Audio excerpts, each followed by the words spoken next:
Gang, for over a year now, I've been talking about True Hemp Science full spectrum CBD oils and how they've reduced my anxiety and helped me get better sleep without waking up feeling foggy and confused.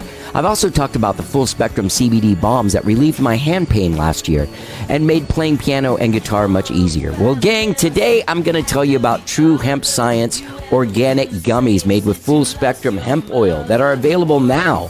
They come in two different gauges. There are 50 milligram ones that have 50 milligrams of CBD and 1.5 milligrams of THC. Then there are ones that are 100 milligrams of CBD and 5 milligrams of THC. Absolutely delicious lemon lime / orange flavors and also watermelon black cherry flavors. Super, super delicious. Now, they also have a complete line of full spectrum CBD products, including oils, tinctures, skincare lotions, sports rubs, chocolates, gummies, all kinds of stuff. Well, gang, How Did I Get Here has teamed up with True Hemp Science to bring you a very special offer that benefits all of us.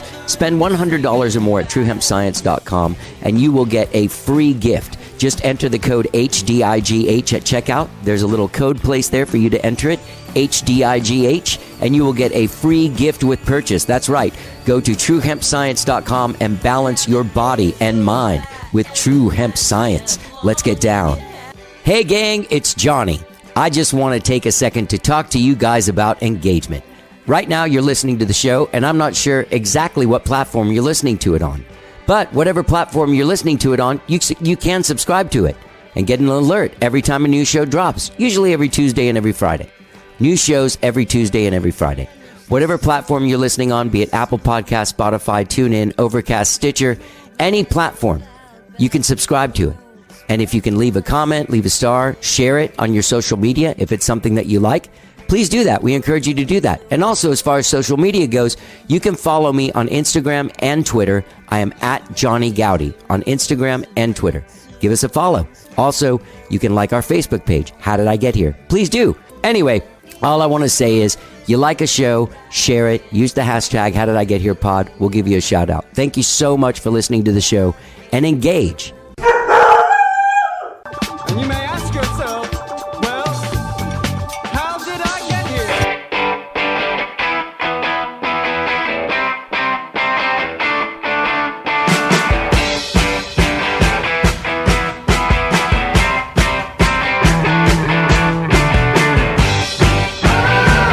It's time for How Did I Get Here?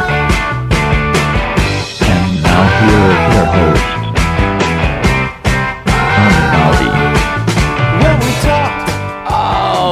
Hello, I'm Johnny. I'm your host. Welcome to the show. I hope you guys have all had a good week this week.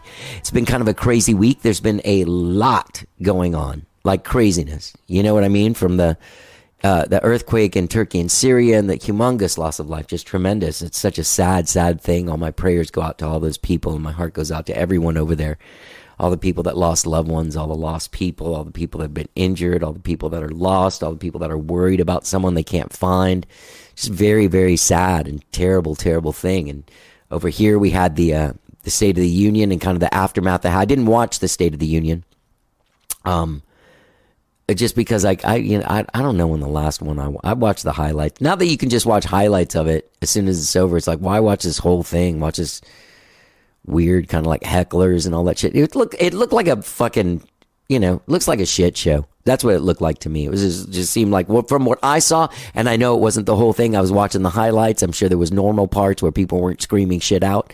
But it was, it did look like a shit show, and it had a shit show vibe. And then like he goes off script and starts like doing crowd work, yelling at the hecklers. it was pretty like, I was like, this is like, it's devolving into this. Now it's just going to be like people throwing like, old apples and like tomatoes at people up there. Anyway, so all that shit happened. And I on Monday's show, I didn't talk about it because I only really watched 45 minutes of the Grammys on Monday night. And then on Sunday night, I got up in the morning and I did the intro for Tuesday's show. And then later on that day, I started kind of seeing on social media the fallout after the thing. Everything from like Ben Affleck's boredom, Madonna's very experimental plastic surgery face, which, by the way, look, hey, I'm not saying one thing or the other about it. It is weird, though. I'm not going to say it's not weird. And I'm not being ageist, by the way. She was saying that people that talk about her are being ageist, and I'm sorry. I'm very sorry when I say this, but I think the person that does that much stuff of plastic surgery to not age is the person that's being ageist, not the people that are like, hey, your face looks crazy because you've done so much shit to not age. Okay, so anyway, that's my view on that. Ben Affleck's face, whatever. They had a fight. I'd like to know what the fight was about, and I kind of wish that like someone would have like recorded them like saying nasty things to each other, but like sitting there at the thing. I don't know why. It's just stupid. Anyway, there was the controversy of the Sam Smith performance where they were. See, now I think I saw that. I think I saw a part of that. I was making dinner and I'd kind of go in the room and see what was happening and then come back out and see. But, obviously I didn't think they were having an actual satanic ritual, for their song Unholy. I didn't think that they were, I didn't think that they were doing anything terrible. They were doing a performance like people do. And they chose, those are the archetypes that you can use, dark and light. And you want to really make a statement when you're on television for like 4.5 minutes, then you go all the way. And that's what they did. And that's what you do in show business. And so it was cool. What I saw of the performance was really good. I did see some more of it later on. But what started happening was I started seeing all this fallout on Monday afternoon and then Tuesday. So Tuesday night, I just sat down and like went to YouTube and like looked up Grammys 2023 and just started watching like performances I might have missed. I didn't see that hip hop 50th anniversary thing. That was really cool. It's pretty cool to see that and seeing all that stuff.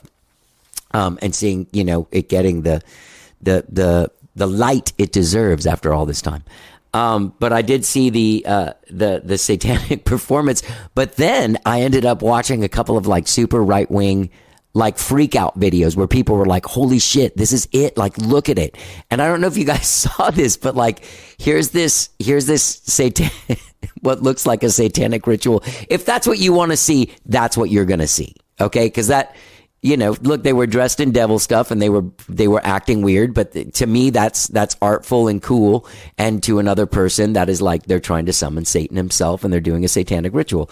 But then at the end of the thing, it's like, the 65th Grammys brought to you by Pfizer. And then this guy's like head explodes on this video I'm watching, like, oh my God. And they're, here's the gay and non-binary people pushing their agenda on America through a satanic ritual sponsored by Pfizer.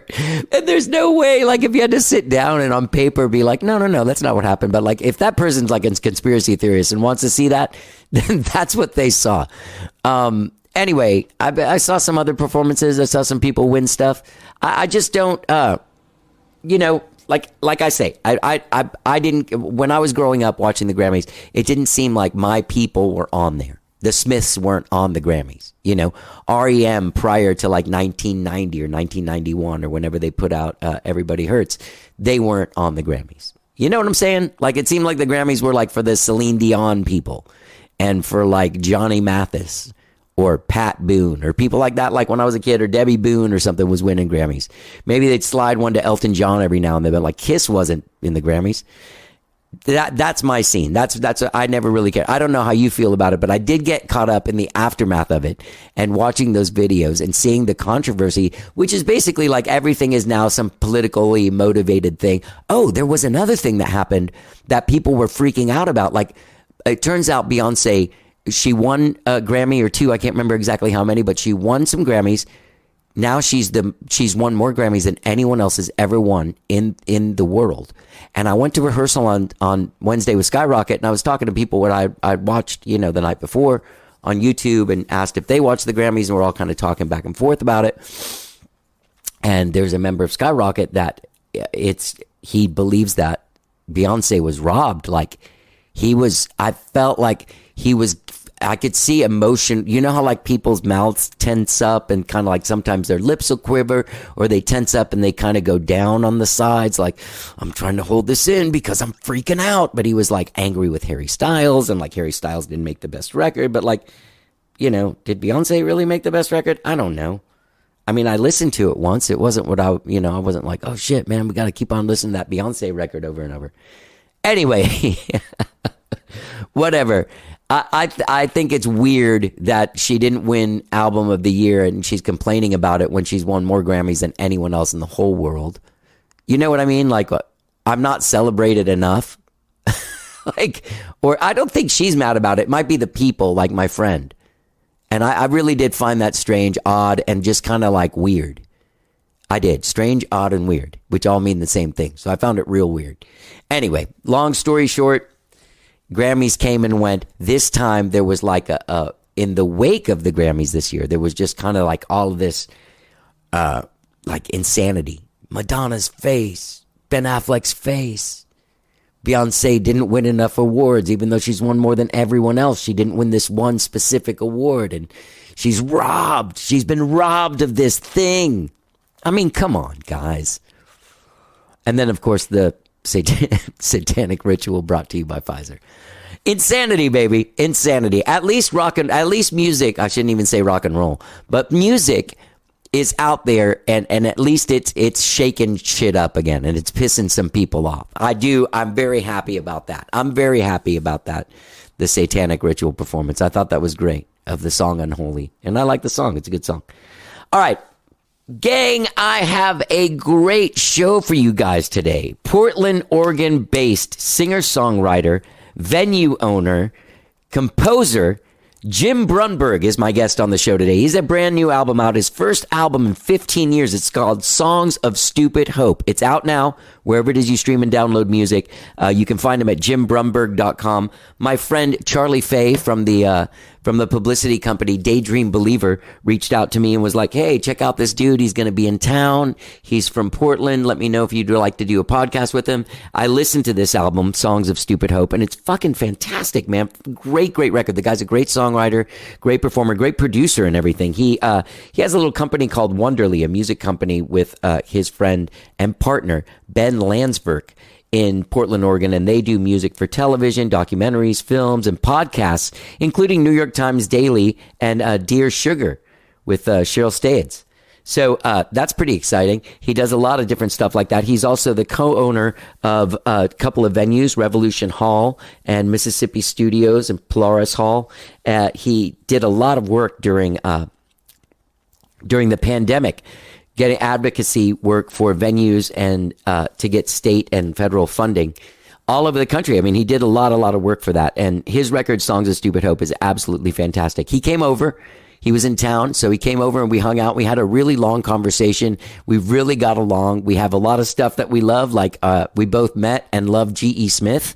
That was one thing, and just a lot of different stuff. Like just we really bonded on music and just on life stuff. He was a great hang, and this is a really great conversation with a really fascinating person that does a lot of work in our music business on all different facets. So it always is fascinating to see someone who is able to do so many different things. Yeah, you can find him at jimbrunberg.com. There'll be a link to that in the text of the podcast. Great songwriter. He's got these songs about one song called Opening for Springsteen, which is really interesting. It's a whole interesting story about it. It's an interesting song. If you want to go listen to it now before we do the conversation. But Jim Brunberg's a great songwriter, a fantastic dude, super fascinating dude. Please enjoy my conversation with this amazing artist and cool ass dude, Jim Brunberg. Let's get down.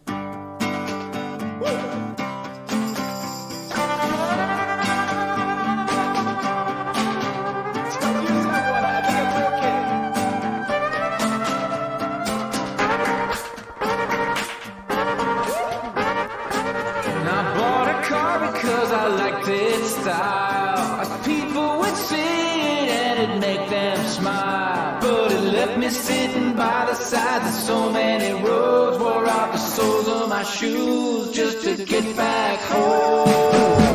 Can you love a thing that's broken? You know, I met one of those people. Oh no, I've met. What am I saying? I've met. You met a groupie? I did. I met. Raji, you're friends with Raji, right? I barely met her once. But you know Raji. I saw her. I know who she is and what she Facebook. does, but Yeah. I don't know much about her other than that she's really pretty and she's out there in the world. And I met her once. And I'm like, you must be Raji. You look familiar. Yeah. It was one of those conversations that went nowhere because it was in a crowded room at a music conference or something. I think Raji books Pamela DeBar, and I've met Pamela at a couple of her events. Yep. But I met Cynthia Plastercaster in the early 2000s. Wow. Yeah. And she is doing... She was an older lady then. By that time, she wasn't, I didn't meet her in that way. It was like at a party and like... In what way? It was like we talked for a little. I was like, what a funny and cool lady. And she walked away and my friend was like, you know who that is, right? I was like, no. No. And she told me, I was like, whoa. It's the story. Now, there are stories there. Yeah. Not so many Toto stories, but lots of Penny Lane and Plastercaster. Yeah. The Toto stories are good, man. I promise you this. Really? So, yeah. Because Okay. he was also like, well, they were all those massive, they were like the last generation of studio musicians that had like Right. a couple of sessions a day. And Yeah, were like, with you know, everybody. everybody. With so much... Everybody. But they also toured with everybody, too. I don't know, like they had to clone themselves or something. Like Yeah. Steve, especially. He was everywhere. Yeah. Roger Waters, Michael Jackson, like crazy. Or maybe not Michael Jackson. He wrote, I think Steve was the one that wrote Human Nature. Is Steve that Porcaro right? from Toto. Yeah.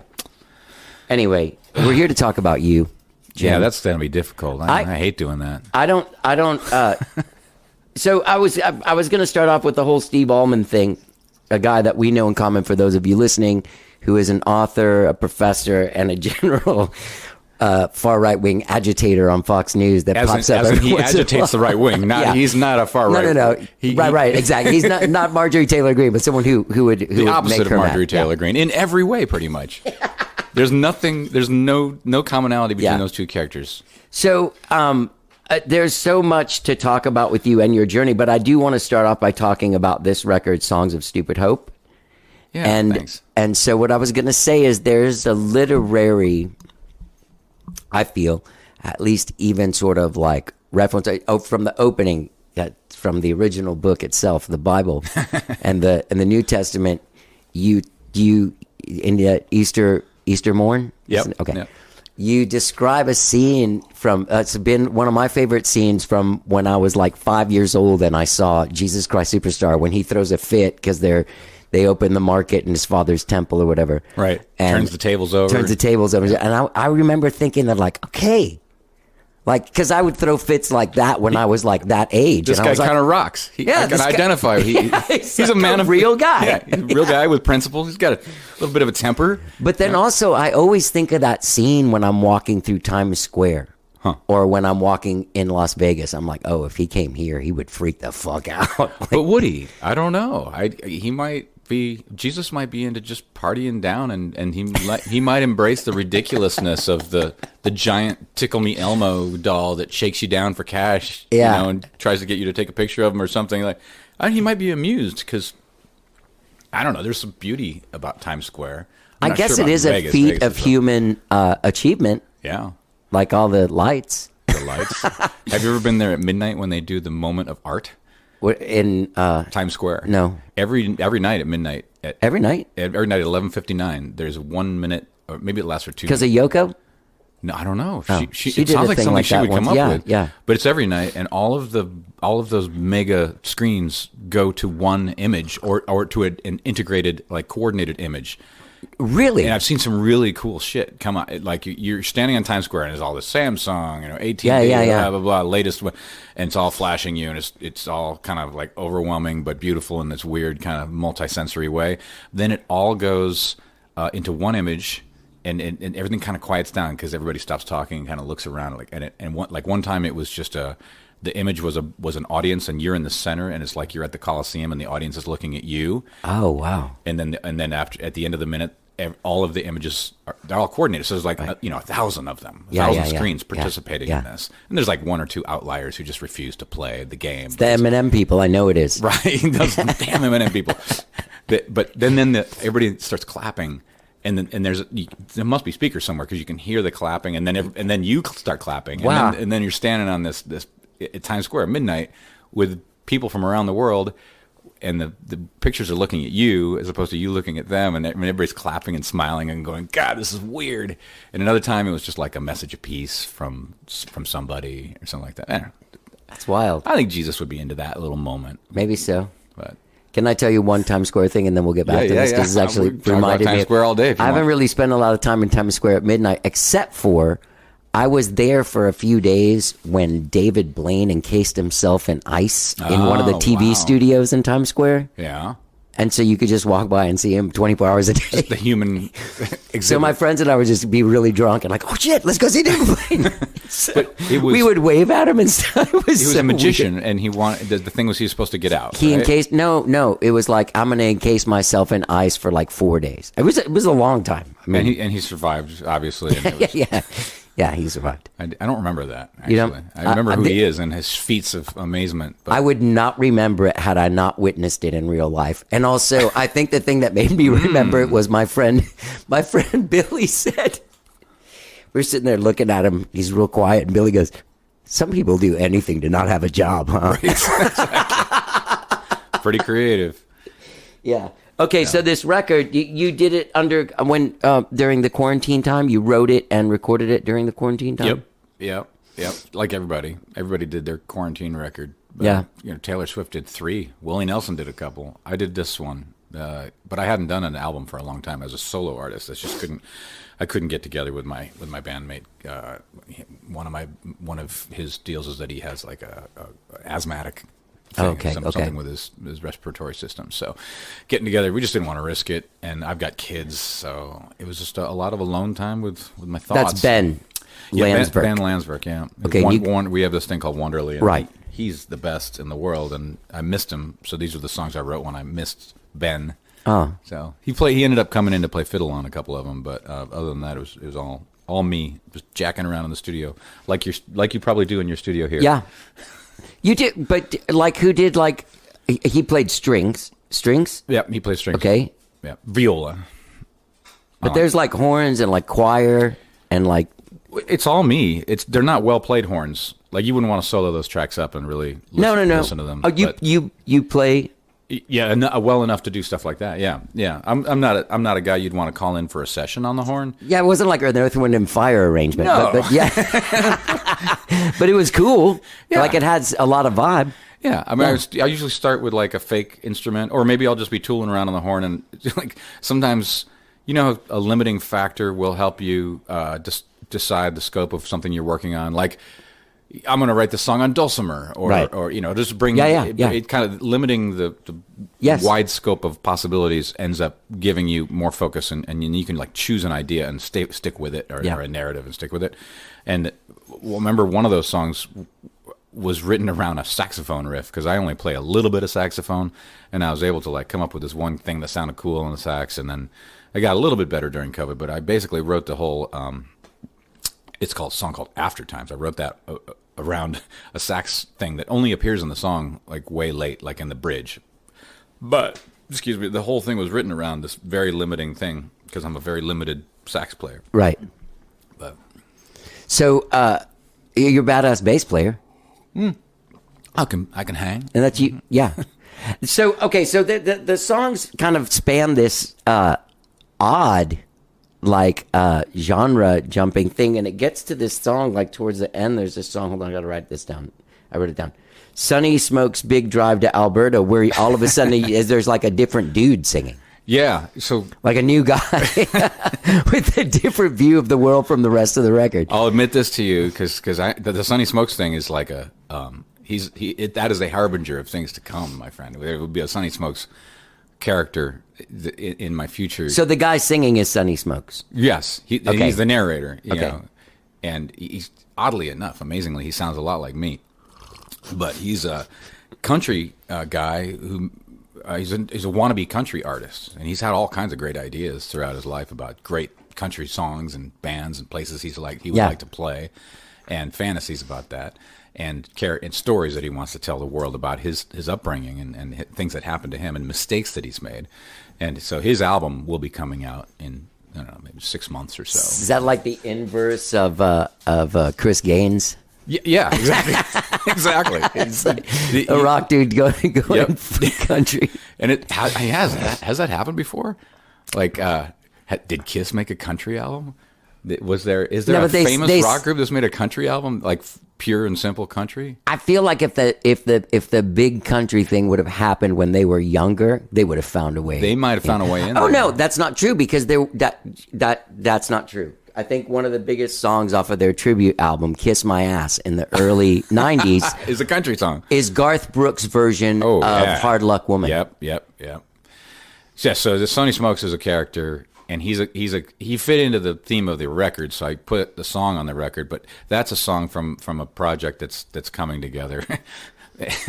Sonny Smokes' stories, and sort of if it comes out on vinyl, side one will be all his mistakes, and side two will be all of his redemption. And this would be the first track on side two, in which Sonny Smokes is this character who he spent a little time in jail, and while he was in jail, things may have changed in the outside world in a way where he wants to get out there and meet the people who have changed and new people who have come into the world, but it's not really his right, or he's not really free to do that. But he ends up sort of hot wiring a tractor and driving it to Alberta because his Cadillac is in hock. But but he's so stupidly full of hope. Or he's full of stupid hope. Yeah. Which is funny because somebody who reviewed this record called it, they really liked the record, but they messed up the title and they called it "Stupid Songs of Hope," which is quite different than "Songs of Stupid Hope." Yeah. But I kind of like that they did that. They fixed it. That is hilarious. There's another song, so there is what's the Bruce Springsteen song? Opening for Springsteen? Yeah, I think I just called it Opening for Springsteen. A shameless attempt to get people to listen to it, I guess. Because people would see that title and be like, hey, he opened for Springsteen. Do you know what I did? What? I went to Mother Nature's Son because I was like, who the fuck writes a song? Because you see people with the name of a song, you're like, why? Why would you do this? That? Why would you do a thing that someone's going to... And then it was actually Mother Nature's Son. It was the actual song. Yeah, and a great version of it. Thank you. Wait a minute. So what's all this stuff on there? Isn't there like tuba or is that synth stuff? I'm like a thrift store guy. Whenever I see any piece of brass, it's like $100 or less, I'll buy it. So I've got a $100 tuba that I play sometimes, And that's a... Yeah, you only need to be able to play 6 notes to play your tuba part in any given song, Boom, boom, boom, boom, boom, boom, boom, boom, boom. It's just you do that, and the rest of the brass that's on there was like, we were before you hit record. We were talking about Toto and the end of Rosanna, which is an amazing jam. One first take, second take, whatever. It's a second take of the song, but that was not part of the song. Yeah, so it just kind of kicked into it. My version of Mother Nature's Son, the guitar and vocal, probably first, second take. The brass, 278 takes, 300 takes to get like it to be in tune, to hold out the note, But it was like an exercise. It was COVID. I couldn't go out. I couldn't do anything except for sit in my fucking house and. Oh, do we swear on this? Yep, okay. All the time. Sit in my Your house record, you swear a lot, by the way. Play tuba, to get the tuba right. And so some days my daughters, who I have half the time, would be like, Dad, why are you going to stop playing the tuba? Stop. I drove my 13-year-olds crazy, which is the opposite of what normally happens. I'm sure. Right? Yeah. So, and I drove them crazy playing the horns on that song. Yeah. And the saxes on after times was just. I think I drove everybody in my life crazy. How did they do with the COVID? Did you guys? Do you feel like you came out of there with a new bond with your kids, or like? Yeah, definitely. But the thing I feel for the most about kids right now is like they don't know how to go out there and be. They don't know how to party. They don't know how to figure out who in their life is. They'll go into a group of people, and it's just chaos. So they can't like identify people who might be looking out for their best interests, or people who might be sort of skimming or being what do they call it? When one animal gets its life being off of another animal, sycophantic. Like their social skills of young teenagers now is different because they missed where I live. So you're in Texas, I'm in Portland, where schools were closed for 2 solid years, and then some. And your downtown was closed for months. Everything. The venues were closed. So people don't know how I didn't mean to make a joke out of people that. Don't know how it is still closed. Like people still don't go out in Portland, and the numbers are way down. Like in Texas, I love being here in Austin. It's like incredible. People go out to restaurants. There's a line at the brunch It's almost place. like Florida. Yeah. it feels safe now. You know, I don't know how I felt about it 2 years ago, but you know, I vacillated between being really glad that we were closed down and not and being heartbroken and not being able to make a living and thinking, well, this will help. But it did keep the numbers down. You know, Oregon's numbers were pretty good compared to like Texas and Florida. But Jesus Christ, I don't know why we're talking about that. You asked about the kids. The kids are amazing and resilient, but they don't know how to socialize. I think a lot of young people don't know how to socialize, and they don't know how to go out. They habituated themselves into watching streaming services and playing VR video games and stuff. So they don't like standing next to each other. That magical thing of where two teenagers are in a room and one of them's a jock and one of them's a misfit. And I was always in the latter category. But those people who are totally different, but they maybe can stand together at a football game or a concert and groove on the same thing and love that and maybe just catch each other peripherally and be like, oh yeah, that person loves it too.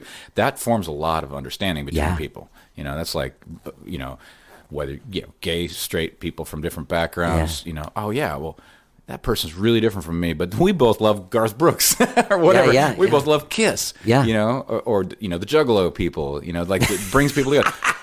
You can't bring the Juggalos together, right? You know, or you couldn't bring the Juggalos together. I love them. What a tribe, right? I do too. Yeah. I mean, that's like way. Plus, also like being so into a band that's like overtly like Kiss was kind of terrible, but they're pretty good.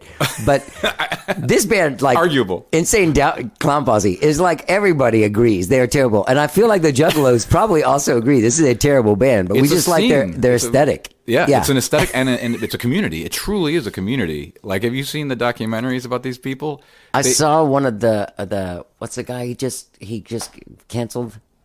Mm-hmm. I was really into him. He did something bad. Andrew Callahan. I don't know him on this story. He did that. It just came on HBO too. He had a thing. I don't know. This Place Rules about the. I don't have the cable. That's one thing. I live out in the country and I don't have cable. It is impossible to get cable where I live, and that's kind of a blessing and a curse. Sure. I get my internet off through my phone, and everything else.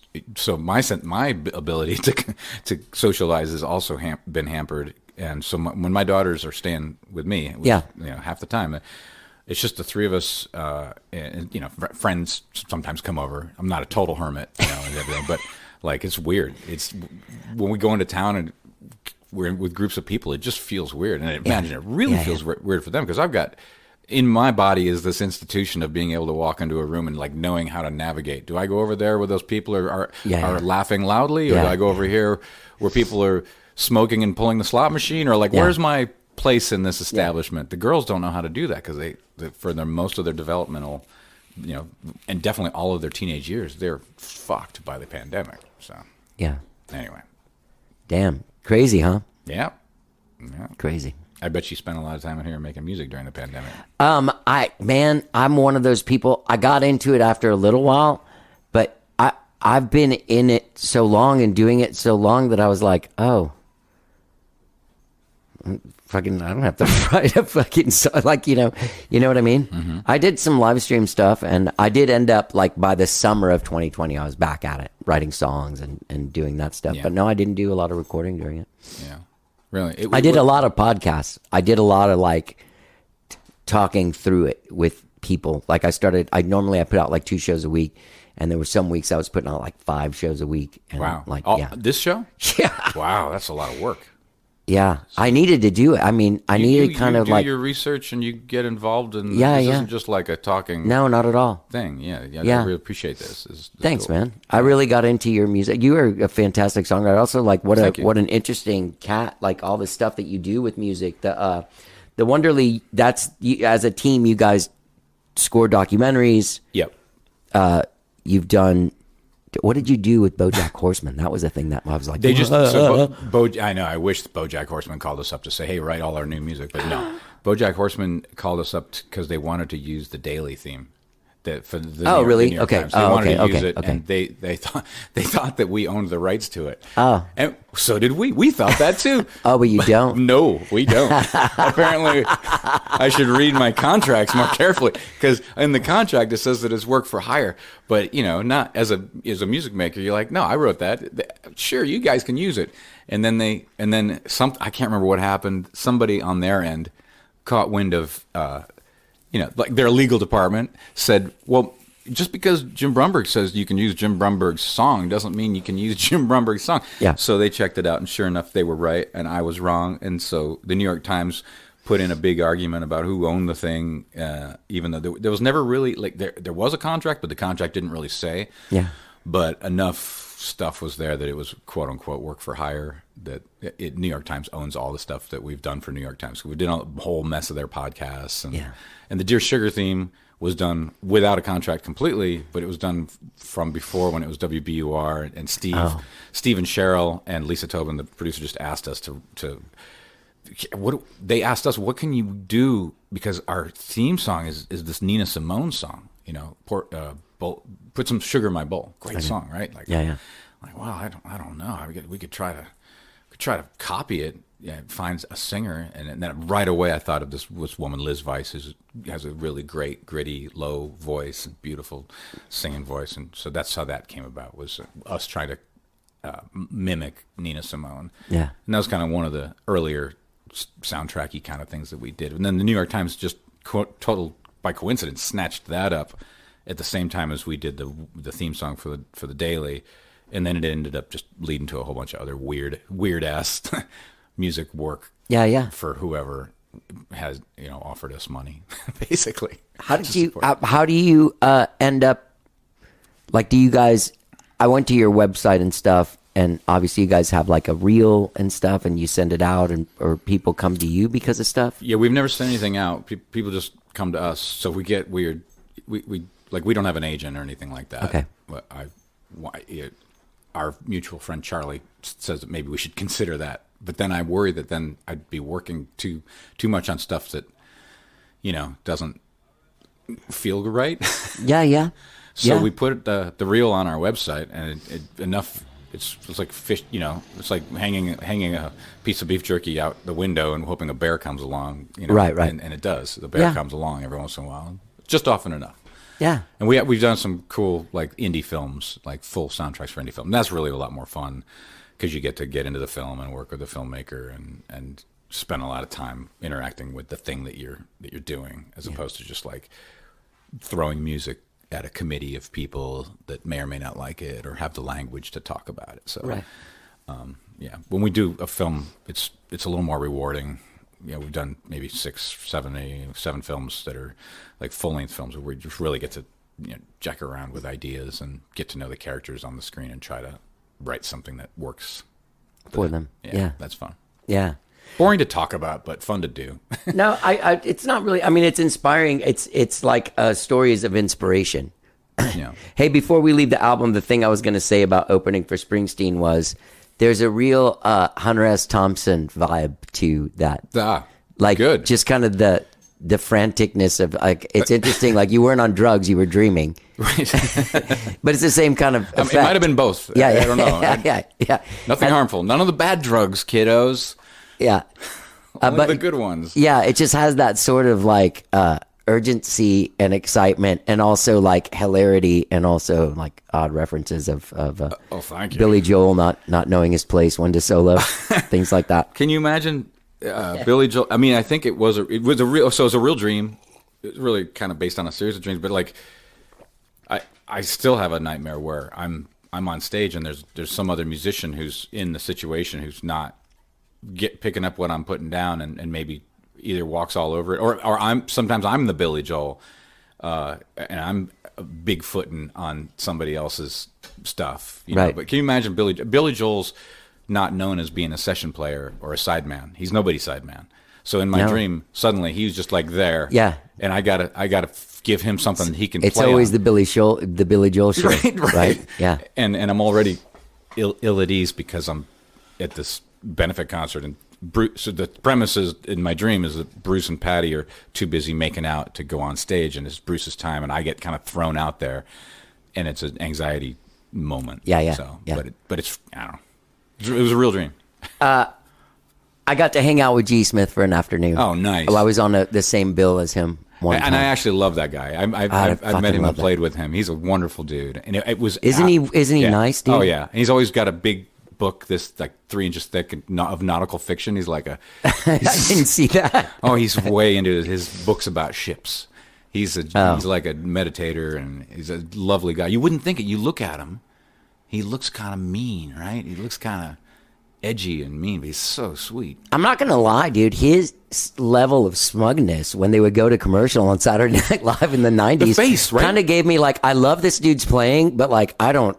And then I saw him in between trailers playing guitar, and I went, "Hey," and he said, "Hey, you're really good," and I was like, To you saw me play? That? Yeah. He saw you play? Yeah. No, so he's the nicest guy in the world. Nicest but guy. He looks. Yeah. No, I hope he never hears this, but he looks like a jerk. He does. He's got the resting jerk face. I don't think he would be upset, but he seems like the kind of guy that'd be like, "Yeah, Yeah, I'm like a resting jerk face. The Saturday Night Live thing, right? When they would go to commercial and they'd go to him and just be like, yeah, yeah." and I'm like, oh man, this Yeah. guy. But man, he's got the chops. But then he got hired to be in a band, the same band that I was hired to be in. Like we were both sidemen for this thing somehow, which is weird but awesome. Yeah. And he was like schooling me, and he plays with Jorma. You know, Jorma Kalkinen has this camp, and we both were teaching at this camp at the same week. And he was the guy I just wanted to go hang out with on the porch. Just mellow yellow dude. You know, yeah, no problem. I kind of feel bad that I throw his name into the song, but he was in my dream. Yeah. So he was there. You left out that he played with Dylan. Right. Yeah, sure. Yeah, yeah. And I didn't want to say anything. Roger Waters. Roger. Everybody. And Jorma Kalkinen, I guess. Yes. I think of Jorma before I think of Dylan. I don't know why. It's just like a weird thing. What? So Jorma has a music camp?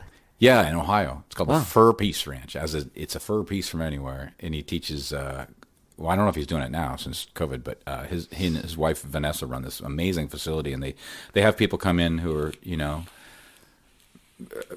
quality mid-level people, working musicians like myself, and teach workshops. And so Jorma teaches a guitar workshop. Jack Cassidy comes in and teaches a bass workshop. Oh yeah. Me and my old partner Jeff did a harmony workshop there, and they do songwriting workshops and stuff. And they have maybe 20 cabins or something, and people come and stay there. And it's just like it's like Cheryl Strayed's writers retreat, but it's run by really, really good musicians. And Jorma and Vanessa, who are the heart of hearts. Like they're the most wonderful people in the world.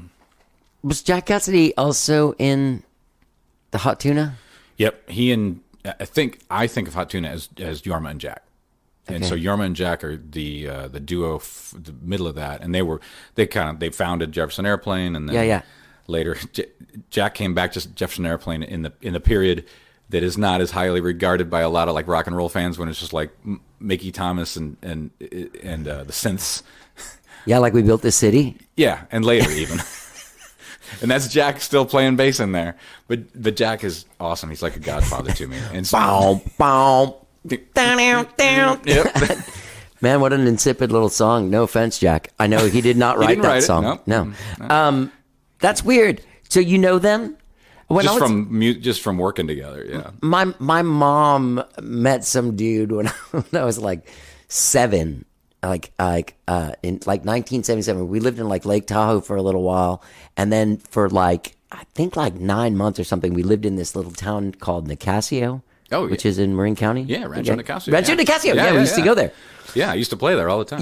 I'm playing there in April. Yeah, oh, really? It's a wonderful place. So it's still a place. Oh yeah. You know who owns that? Bob Brown. Huey Lewis's manager. Really? He brought Huey Lewis to fame. He also brought Pablo Cruz to fame. Oh yeah, that's going back a ways. That's pre-Kiss. That's like Pablo Cruz, man. The ultimate yacht rock band. Ultimate. Yeah. Yeah. So but more on Jack though, because I love Jack. Okay. So Jack plays on my record because I asked him to, and he's a total mensch. He's like the gentleman of gentlemen.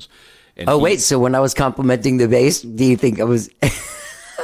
No. So that's the only part that's not me, right? So the only thing on the record that's not me is Ben, and my friend Lisa Lipton sings on it on a song or two, and then I think my daughter sing with me on that other song and on the Beatles song. Oh, okay, cool. But Jack Cassidy had always said, because he way back in the day, like in the 2003 or something, he asked me and my old partner to write songs for his solo record. Jack Cassidy has a solo record. He only made one solo record ever, to my knowledge.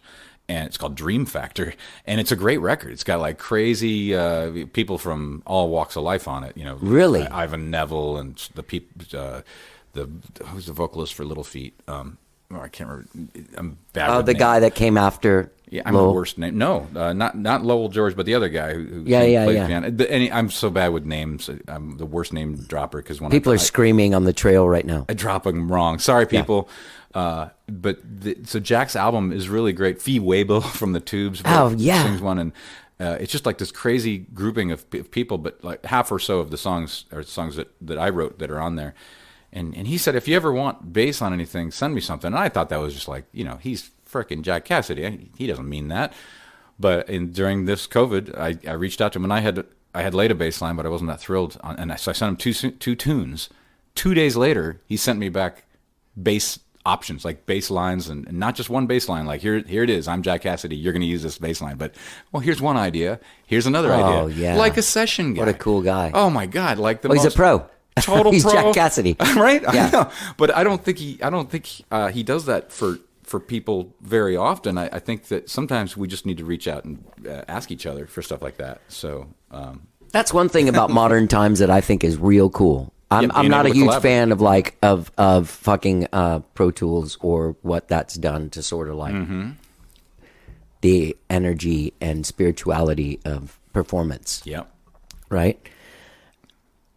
But you can fucking get anyone you want to play on your record nowadays. Yeah, Like, and there's a you could do- spirituality in that, right? Yeah, I mean, like literally, you could wake up tomorrow and be like, "Oh, I want Aronoff on drums," and like, send him the thing. He'll do it. I mean, Really? almost everybody. Kenny Aronoff? Fuck yeah, He'll do that? Oh, I got to get Fuck him. yeah, He's dude. amazing. it's amazing. And you can connect with. We've learned, for better or for worse, that we can connect with people through a screen. Yeah. I've like had meetings with people lately. We lost a friend.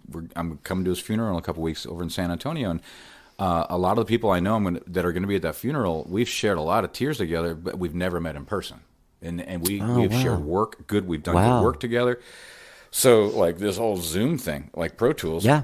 it's real, and it kind of shows me that there's a lot for the having and holding and smelling and touching. Yeah. Fuck, that's where it's at. But the substance of what people says gets filtered. Yeah. And means something, because the words that you say still matter, whether it's through a screen or an email. That's true. And I don't know, we learn to evaluate our friendships differently, I think, than we did before. Yeah. And with Pro Tools, like you said, it's like it's soulless in itself. Yeah, it's yeah. not a piece of tape that's going to add anything to it, but at least you can I could get 5 ideas from Jack Cassidy and be like, oh wow, this one moved me, right? And then call him up and be like, fuck yeah, man, you nailed it. I never thought to take that approach with the bass line on this. And it's like, it wouldn't, he's 80 years old, maybe 81, 82. If he flew across the country to do a session with me, that would be 4 days of his time. Yeah, yeah. And he did it in probably 4 hours of his time. And that's kind of cool. I like that aspect of this soulless technological age. Yeah, I'm not against it. It just, to me, I'm getting it now. Like, I feel like now, like the mainstream pop music is so it's so on the grid and tuned, and so like it makes you a little, it gets you a little if you're old, it makes you a little uneasy. I don't dislike it. Yeah. But I can't do it all the time. It's ironic because the producers of said grid music, Yeah. their whole argument for celebrating the grid and the click and all that is that the listener needs to be able to trust the groove, right?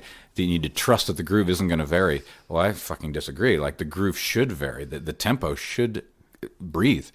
I want the band to speed up. If you listen to old Stones tracks, I was going to say Honky Tonk Women, if a dude did it now, can you imagine? He's like, hey, man, it would be so boring. I got to move this kick drum towards the end. You're going way too fast. Exactly. I'm going to put this through Beat Detective, Elastic Audio, and we're going to fix it. Like, no. I was just listening to Tattoo You the other day, and rest in peace, man. So many of Charlie's fills are just like rushed as hell in that. And then he'll jump 20 BPMs and then go back to the original tempo for the groove. And it's like, oh, that's what gives it its edge. That's what gives it. Were you just singing Slave? Yes, Yeah. exactly. Yeah, fuck yeah. Excellent groove Yeah. detection Jesus there. Christ, man. That's the best groove in the world. Easily. To me, that's like one of the funkiest songs ever laid down. Me too. Like, And Oh I'm my including God. Sly and the Family Stone in that too. And that sax work that. Oh yeah, Bobby Keys. does. Yeah. Like, he's my That hero. makes the hair on my arm stand I up. just got the same thing, man. Yeah. I got goosebumps right now. See, but it's fucking someone auto-tuning or fixing the timing Oh, no. on something It would- does not give you True. goosebumps. Yep. That is not that. I'm in it for the goosebumps. Yeah, me too. That's just cool. I've got goosebumps right now. Yeah. And there's the in-person thing. Totally. There's all these strengths to it. Like because I'm in your place now and I'm Yeah. with your dog and Yeah, we yeah. shook hands and we're going to be friends now. Yeah. Might not be the case if we had a Zoom call, right? No. It's just 'cause you No. don't form Oh, that God. connection. But artistically, like when you're making something like I want to make this story work. I want to make Aftertimes into a song that like has a little bit of a deeper groove than I was feeling on it with my bass playing and and a little bit more spirituality and that Jack was able to do that from afar that wouldn't have happened otherwise. So Yeah. there you go. It's it's funny. That was one of the things. Like I didn't used to do a lot of. I mean, occasionally, like Dwight Twilley or something. I'd be like, okay, fuck yeah, I'll totally do like a phoner. Yeah. But the thing that I feel is the connection is when you come in, you said it yourself. When you walked in, you're like, oh, your house is just like mine. Yep. That's the effect that I love of this, and that the effect lost on Zoom is like some stranger popping up, Right. And you got to kind of explain who you are. Like And they as far as their they know, background. Their background is like a palm tree or whatever. You know nothing but- about them, right? And Yeah. they're like, well, you've done a lot of research on them, but they didn't research you or anything because they're Right. just being interviewed by you. But they just like all of a sudden like pop up and they see like this poster in my face, and that's it. You Right. know what I mean? Yeah. They don't get that kind of. You're not talking on the same. You know what I mean? You're Yeah, not on the same plane.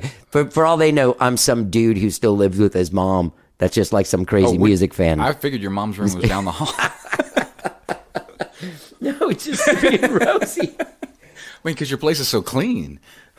You really think so? No. Oh. No, it's just like mine. It's cluttered and Yeah, I was gonna say- natural. It's like lived in. You like how much I wish it was clean. It's not- But I'm it's wait not a minute, filthy or Wait a anything, minute. but- Somebody thinks it's clean. It looks just like my house, my friend. It's like exactly the same. So, okay. Except for your refrigerator doesn't have like grubby kids' fingerprints all over it. Oh, yeah, I We get have the- the same fridge, exactly. We do? And it's totally. It's loud as shit, that fridge. Oh, really? Yeah. Well, that's only because you have your microphones right next to it. No, My- it's still loud. It's not loud right now. No, because it's off. Trust me, when it's on, it's on. Okay. You know it's on. It just comes on. It just. Yeah, it's not so bad when there's two people talking at once, but like when I'm doing the intro, a lot of times I have to unplug it. It's got a job to do, man. It's got to chill. It's got to chill, baby.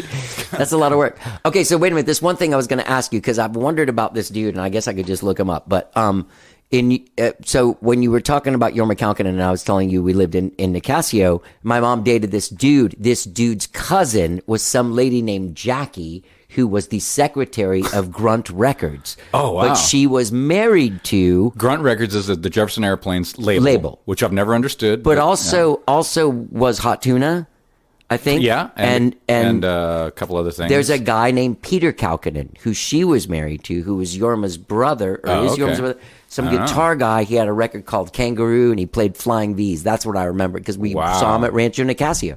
Don't know. Oh, this guy's playing, and we went and saw him there. I don't think it's Jorma's brother. Is it Jorma's brother? Peter Kaukonen Must is be his name. I mean, that'd be too much of a coincidence. Maybe if his you're- cousin. He was related to Jorma, and I thought it was his brother. Huh? Yeah. No, I Because don't he know. had like a real, like I remember that being like his. I remember that was the first time I ever met someone whose sort of identity was wrapped up in the Jefferson Airplane world. somebody else's, in like I'm this guy's brother. Or like, Oh, okay, right, well then you're yeah. legitimate. You know what I mean? Yeah. Yeah. So I Must have been 7 or 8. when you were 7 or 8. This happened. That's when I met him. Yeah. Weird. It's kind of like being wrapped up in your parents' identity in a way, then, because Yeah. that guy, he's our father's ages, right? Yeah. Yeah. So I get that, but I don't know anything about it. Sorry to draw a blank on that one. I don't know anything about Peter Kaukonen. But if he plays Flying V's, I want to see it. Yeah. That's rad. That's what I thought when I was a kid. I remember thinking like, shit, man, he plays the same as Paul Stanley. Right. What's happening? We got to weave Kiss into every paragraph of this thing. It comes in, man. I'm sorry. I I- don't mean to perpetuate the mythos around your Kiss thing, but it's rad. I was into it, man. The pageantry, the rock. But I want to talk about, before I figure out where you came from, is you own or co-own some venues: Revolution Hall, Mississippi Studios, and Polaris Hall in Portland. Yep. That's cool as shit. How did you get into the venue ownership game? It's not the way that you would think. So I know all the venue owners now because we formed this thing called NIVA, National Independent Venue Owners. That's what I was going to get to. Yeah. But I got into it because I moved to Portland because San Francisco, I'm on the road all the time with my old band. It's called Box Set. We were touring all through the 90s, and I was always sending a big-ass rent check home and never seeing home. And I lived in like a basement apartment in the outer Richmond in the fog. And I was like, fuck, I got to get out of San Francisco. It's just too expensive. It was crazy. And I had seen in every city I'd been in, including Austin. I thought about moving to Austin. I thought about moving to the East Village. These are my favorite places. Here's my 5 favorite places. Yeah. But then Portland, there was a situation with a girl and the trees and the summer. And it was like the place with all the 24-hour coffee houses and, people like Billy Kennedy and Elliott Smith and Pete Krebs and all these like Portland luminaries of the underground songwriting world. Dan Haley. I was like, wow, this is where you go to write songs and you can afford to live here and you can get a cup of coffee at 2:00 in the morning. It's a weird ass city. A lot like I imagine, and it's not like that anymore. Austin is still a little bit like that, especially over here on the east side. It just feels that way. So then I got married and I was trying to record music in my house. And my wife wasn't having it, so to keep the marriage somewhat intact, I said, "Well, okay, I'll go rent a place." But then I happened to find this old church, bought it, converted it. It ended up needing to be torn down because it wasn't salvageable. I've used all the old wood and built a new small building in its place that was on Mississippi Avenue called Mississippi Studios. And one of the first bands that ever actually played there was Hot Tuna, ironically. Oh, wow. Just total coincidence. But it was like a lot of indie rock and a lot of folk and gospel and like the Holmes Brothers and the Blind Boys of Alabama, before they toured with Gabriel and were super famous. Right. They were like doing all these little venues. And it ended up being that the recording studio was something that I enjoyed doing for about 5 years. And then I got tired of like trying to get the perfect snare tone for a band maybe that I wasn't in love with. Some band would come in and I'm operating it like Larry Crane operates his studio, only he's a much more benevolent, people-loving person. He's there. He's in Portland. Yeah. I saw him? you got the You guys Tape Op buddies? I saw your Tape Op magazine. Yeah, we see each other around. We want to hang out a whole lot, but everybody loves Larry. He's a hero. I don't even know that guy, but I would probably cry if I met him. He's awesome. Yeah. His pictures in the cool as magazine. shit, He looks yeah. just like that too. He's just like the nicest guy, curly hair, kind of round face, friendly, always smiling. And I'm like, man, he's much better at this than I am. I am in the wrong place. And I had like this one experience where the guys from REM minus Michael Stipe were coming in to support John Wesley Harding to record a record. Oh, cool. And like Bill Rieflin on drums and, all the guys, Scott McCoy and Peter Buck were all there. And I was just freaking out at how cool it was that these people were there, but I was also feeling I was in over my head. I wasn't meant to run a studio. To run an actual recording studio, you got to be like this guy that I worked with in town yesterday, Andre. Andre Moran? Yeah. Amazing. He's I saw your pictures. You went to so the Cedar Creek. You got to be a pro. You got to be patient as fuck. Guy's cool as shit, man. You become part of the technical support for the vision of the artist. And I got a little bit of ADHD going, and I got a little bit too much of my own ego going, and I just wasn't cut out to be an engineer. Run a Me studio too. or be an engineer, right? Me too. So you got to sit Me there. too. I've tried it, but I've annoyed people. Yeah, me too. And it's like, and I get annoyed. I get annoyed. Like, after 3 hours, 3 hours of getting a snare tone, I'm like, okay, the snare file, it sounds good enough. Let's make some rock and roll, kids. And no, you're not the producer. Okay, but geez, get 3 hours on getting a snare tone. Yeah. Are you serious? How many snare drums are you going to try? Oh, we got to call Jose down to get more snare drums in here. No, fuck that. So there was an empty room in the building that we had built downstairs that I was going to make into a storefront or something to help support, like to pay the bills. And no, the empty room's going to be the music venue. So it ended up just being a venue. And then it ended up, because I cared, and a lot of people in the music business are in the, because it's a low margins business, a lot of music venues don't cater to musicians as much. So I was able to make it into a place that mattered to enough people that when somebody else wanted to develop a venue, they tapped me, and it ended up just being this thing. And I met this guy, Kevin, best business partner in the world, and he's really good at doing the books and saving the place even in the worst of times. So I can kind of go back to making music, and I check in with my managers every once in a while, and I don't run the places. I don't book them. I don't make any of the decisions about who's going to play. I used to, but I hated that too, because then Oh, God, yeah. you have 10 friends who are musicians, and if 2 of them come and they take the Fridays in February and the other 2 don't, Yeah. now you have 2 enemies. Yeah. It's like, Yeah. dude, I didn't like being in the booking world. Sometimes I'd pop in, I'll do live sound at them because I still love doing sound. It's like somebody doesn't show up, but I can't even do that anymore because we just converted our last room to digital. So we were the last room standing with this beautiful analog board, big rack of gear. I had like LA3As and nice compression and good EQs and all preamps all in this big rack, and then this huge board that was perfectly tuned up, and we had it always maintained. No more. It's all digital now. The kids didn't want to run it. They're like, we have touring engineers who come in and they look at this board and they're befuddled. Yeah. They don't know what to do with your old board, old man. Yeah. So now I can't even do sound at my venue. So, You so I don't guess have I'll the just make iPad music thing? all the time. Andre and Mark Hallman used I work with those guys. Yeah, they're great. The last EP I made, I did the overdubs with them, but at the old place. I lived at the do you know about the Congress House? No, I keep hearing about it. I lived there. Everybody gets romantically speaking Yeah. to like this place of wonder and grit. Dude, my mom was friends with Mark Hallman, and she died. They didn't have a falling out. They were like best friends. But so he took me under his wing. Sort of like was my mentor. My parents were divorced. My single mom, and I wanted to be a musician. He was like, "Well, fuck, you, dude, here, hang out with me." That's awesome. So the first time I ever went there, it wasn't a full on recording studio yet, but a bunch of musicians lived there, and there was like a rehearsal room, and they had like a little 8-track reel to reel in there that they worked on. But going in there when you're like 13 and seeing people living the life, like waking up at like noon. Smoking cigarettes, drinking coffee, talking about the gig last night. You know what I mean? It was Just the being coolest cool. thing. Not having worries So that they're awesome. letting on. They're Yeah, letting yeah. on to. Then when I was like in my early 20s, I lived there for a few years. Nice. Yeah. At the Congress House. Yeah. Nice. So is it still a recording studio? It still is, right? I mean, they've got a website. Well, Isn't it? it's where you went yesterday. That's where it went. The It gear. closed down. The gear went. The place is gone. Oh, wow. They still have a website, I saw. They must be doing something. Probably because it's fucking rad. There's a movie about it. Oh, There's really? a documentary. This Oh, wow. nice lady. Charlie's in it. I'm in it. Cool. I want to see it. Yeah, it's good. Is it streaming?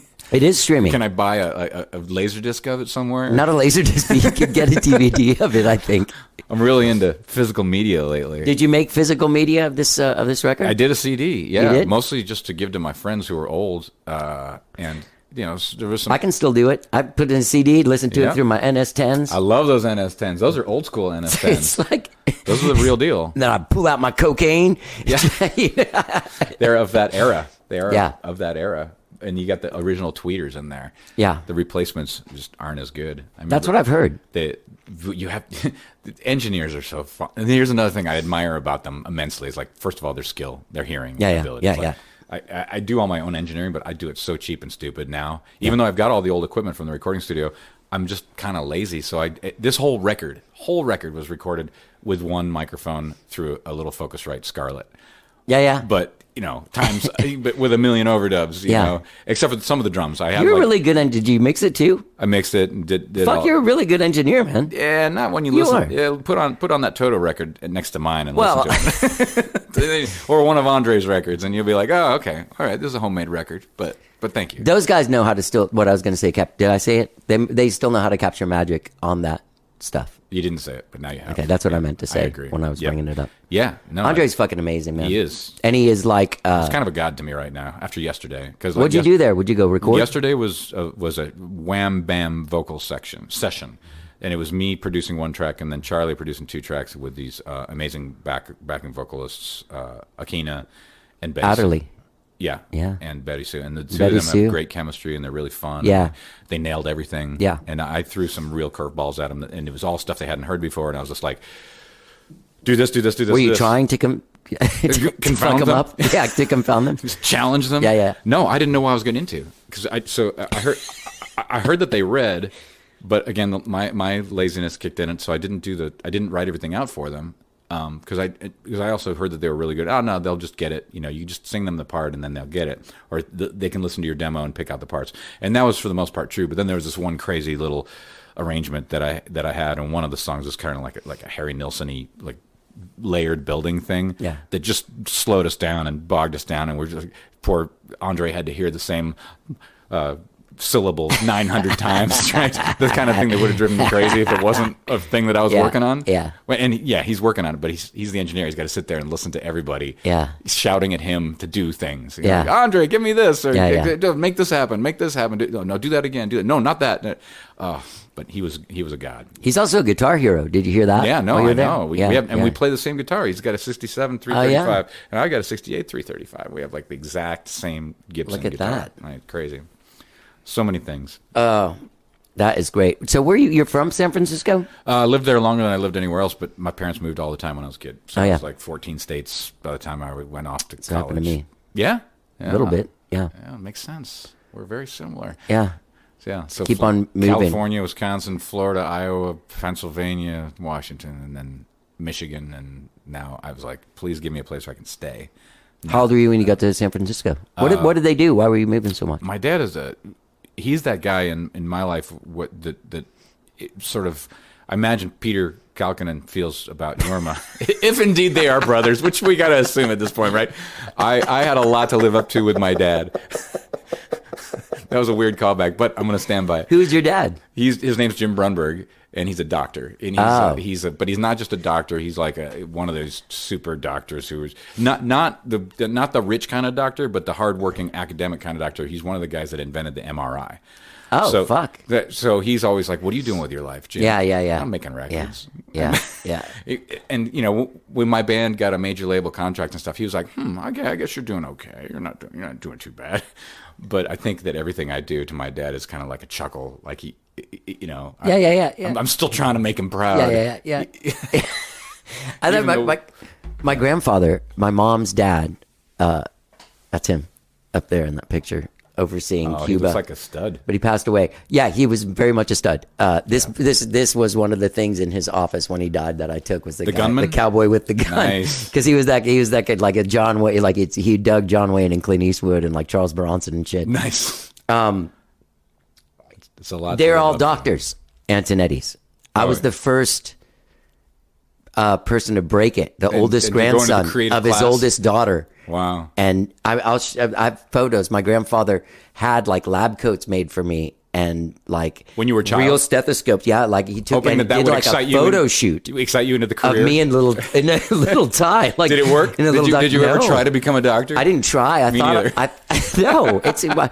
If you think like we do, like that just is the opposite. Mm-hmm. Plus the level of responsibility of someone's health or life. It's like, dude, I would rather like ruin everyone's night at a gig because I fucked up a part or something, but like I can't deal with the death of somebody. Oh my God, right? Or life in my hands. And blood makes me kind of queasy. Not to sound like a total wimp, but I could never get through the like bio classes where you dissect something. No. So how did you find music? How did that come to you? Just did. My parents had some records that they didn't really listen to much. That John Denver. And so I tried to find, after I fell in love with John Denver, I'm like, oh, wait a second, this music isn't cool. I'm going to find the music that's furthest from this. Right. And I found, one thing that happened was I was like at a garage sale and I found an old Ray Charles 78, Hallelujah, I Love Her So. And and on the B side was the knock, knock, knock, oh, no, don't, let me tell you about the girl. No, that's Hallelujah. Yeah. So I'm like grooving on this and I'm like, Ray Charles, that sounds familiar. I think I know this name from somewhere. And I'm like, yeah, my parents have a Ray Charles record. And so I went to their, the thing where they kept their records in. And it wasn't a Ray Charles record. It was the Ray Charles singers. Oh. And that's when I realized that I needed to really differentiate from my parents in terms of like music and stuff. Yeah. And, started getting into the Clash and, whatever came along, Kiss, rock, or punk and Sex Pistols and anything in the late 70s. So I just started. How old were you then in the late 70s? I'm the same age as you. So I was awesome. 12. Yeah. When John Lennon got shot, I was 12 at the height of idolizing the Beatles when John Lennon was shot. And I was just like, it just blew my mind. It just changed everything. Were you watching the football game? Yeah, Monday You were? Night Football. So was I. Yeah. Was it Sunday I night? had Football or to, Monday no, it night? was Monday night. I had to go in and tell my mom. Yeah, And she was like a crazy, like first of all, she told me I was lying. Oh wow. She was like, this isn't true. Like she went through all the stages of grief, Yeah. like denial and everything. And I was like, no, it's true. And she freaked out. And, yeah. It's a terrible moment. Yeah. Yeah, and then just my parents bought me songbooks, like you've got the McCartney songbooks there, and they were really supportive. And I have that same exact Beatles Complete book Yeah. from the late 70s, early 80s. Yeah. And I just got into picking stuff out on the piano and not reading the dots on the page between the lines. Yeah. But the chord diagrams. I could take like a chord diagram in one of those books and be like, okay, that's a D chord. Right. Yeah. I think on a piano that would sound like this, and I just started teaching it myself. And my parents were really supportive, and they made sure that I had a guitar and stuff. But it wasn't until college that I had the real ability to sort of say, "Hey, wow, I can make my own shit." And so I put myself through school, like playing in a Fern bar, playing John Prine tunes over in the corner. Oh, cool. In some restaurant. Yeah. On this street that went through A long gig, like a 3-hour gig kind of thing. Playing Yeah, cover those things make you tunes. good. Yeah, and I wasn't embarrassed about it at the time. I thought it was the coolest thing in the world. I'm playing in a Fern bar next to the buffet table, so people would kind of uncomfortably walk by me and be like, "Yeah, good job, kid." They'd go get their cottage cheese and put it on their plate and walk by again and kind of look at me awkwardly, and that was my audience, and I loved it. It's like, this is great. I want to just make music now. Yeah, that's awesome. So you didn't have a band or anything like in high school or anything like that? No, You just I kinda played. liked We to- played in people's garages, but we never got it off the ground because I went to 2 different high schools, and I was always it felt like I was the new kid, and I was a dorky kid, and I wasn't able to be ingrained enough. I didn't have the gear, like I didn't have a drum kit or electric guitar or anything like that. So Where'd you go to college? Michigan. Where? Yeah, I was just one of those Is it University Michigan, like in Ann Arbor? Yep. I love that town, I man. barely remember it. It's so weird. Really? I made good friends there that I'm still friends with, but as far as the experience of being in college, it's the weirdest thing. I can't remember it. That's interesting. Yeah. Did you do a go lot to of college? drugs? Did you ever go to college? I went for 1 year of college to a recording program. That was 2 years, and then I realized that when I got out of the first year, that all I was going to do was go be an intern somewhere else, Right. at a place, and I would be going with everyone in my class. So that's when I realized, like, I'm not going to be an engineer of people's Do your own records. thing. Make your own And path. Keith Richards didn't go to, like, he didn't learn that. You can't teach that. You got to go out and do the Right. thing. Yeah. You can't just, no one's going to teach you how to do this. You got to do your own damn thing, and I think that's the most. That's what I love about your podcast. Is like there's a story behind everybody getting to where they are, and the successful part of it doesn't usually involve going to the best school, getting the best grades, or having a linear path of doing it. It's actually about just finding your own passion and incorporating different tools from different walks of life to figure out how to do it. Some of my best friends are people from like the software world where I don't understand what they did at all, but I know that they didn't follow anybody's playbook. They're like people who figured, hey, we can. Like I was just talking to Charlie about this. Charlie has this idea about some kind of a GPS tracker thing for guitar players because there's so many stolen guitars. I've got a song called Stolen Guitar, and we were talking about it, and she's like, yeah, I had this idea called maybe I shouldn't say the name of it because it's a clever name. Somebody might steal it. No, She's got a great name. So the idea, but this little thing that put in your guitar inside the guitar somewhere. Like if it's an electric guitar, you pop the battery thing off the back, or you pop the something on, it just goes in there, and so when your guitar is stolen, because it will be stolen. When your guitar is stolen. If you're a gigging musician, at some bleak. point you got a stolen guitar story. Every gigging musician has a stolen guitar story. I do. Yeah, right. I do too. Mine are me taking pills and then drinking at a show, and then you and fall then asleep getting and a call from Diane Scott from Continental Club at 4 a.m, and I remember her number coming up on my thing and looking at my friend and going like, "This is a very inappropriate booty call. Like we're like family. Like this is weird." So I'm like, "Hello, you left 6 guitars leaning against the tree in the back. I brought them in though. You can come get them tomorrow." Wow. But none of them got stolen? No. That's not a Luckiest stolen guitar motherfucker. story. You That's fucker. as close as I get. Mine was stolen out of the trunk of my car after a gig. 'Cause I went back in, and it was in San Francisco, and I knew I shouldn't have left. I'm like putting my guitars in the trunk, and I in a bad neighborhood. I go back inside. I come back an hour later. It's gone. I'm like, did I not close the trunk far enough, or what happened? Did somebody see me? Nah. So anyway, Sorry. The idea, the outside the box way of getting from happy childhood to happy adulthood, I think involves a lot of weird twists and turns and incorporating as many weird different things as you possibly can. Yeah. Anybody who stays in a lane too much, even though they say, you got to specialize, you got to go to the best school, you got to develop. A lot of the institutional knowledge that's out there is like to just go to the recording academy school. If you want to be a recording artist, you'll get the best internship at the best studio, blah, blah, blah. But, Rick Rubin didn't do that. Joe Ciccarelli didn't do that. Are you a Rick Rubin fan? Yeah. Me too. How There's can a you lot of not? people don't like him though. Why? They get mad. I have a shirt of him like sitting cross-legged with no shoes on. That's how much I love that dude. How could anybody Because he argue doesn't with- do anything. You know what I'm saying? He doesn't like if you say what's a C minor 7, play it, he can't do it.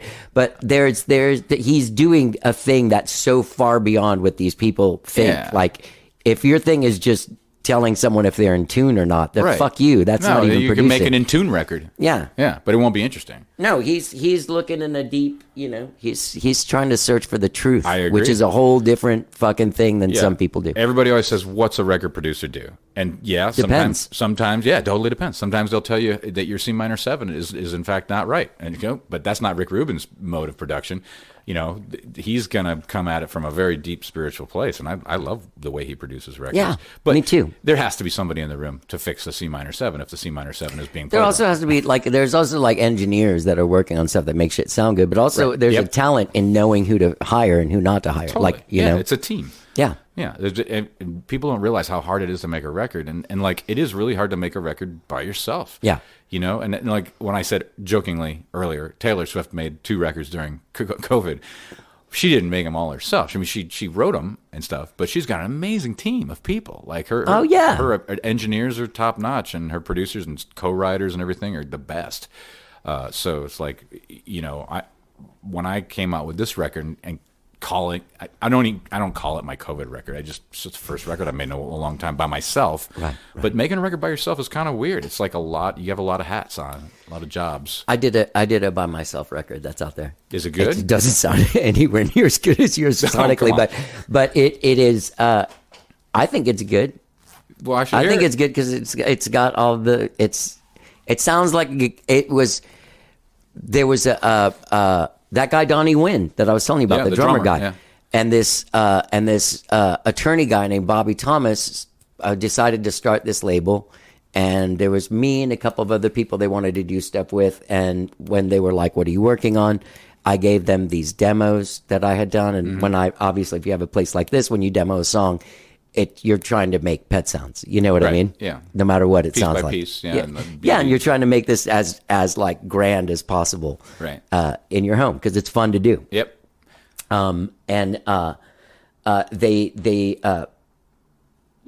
They loved the songs and I went into a studio and recorded, I think it was one song, but the other day that somebody was telling me it was 2, but it just didn't